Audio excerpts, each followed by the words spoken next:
করে সেগুলো ময়লা আবর্জনাযুক্ত অক্টোপাসকে নিয়ে এসে এর মধ্যখানের নাড়িভুড়িগুলোকে পরিষ্কার করে একটা বড় ভ্যাকুয়াম ড্রেসিং মেশিনের ভিতরে অক্টোপাসগুলোকে রেখে পর্যাপ্ত পানি দিয়ে কয়েক মিনিট ধরে সেটাকে পরিষ্কার করে।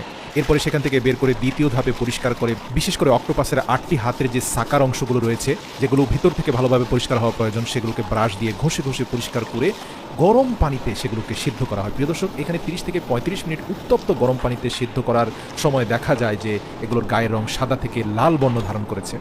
তো মজার ব্যাপার, এই উত্তপ্ত গরম পানি থেকে লাল রঙের আধা সেদ্ধ অক্টোপাসকে উঠিয়ে সরাসরি আইস কিউব মিশ্রিত ঠান্ডা পানির মধ্যে ফেলে দেওয়া হয়।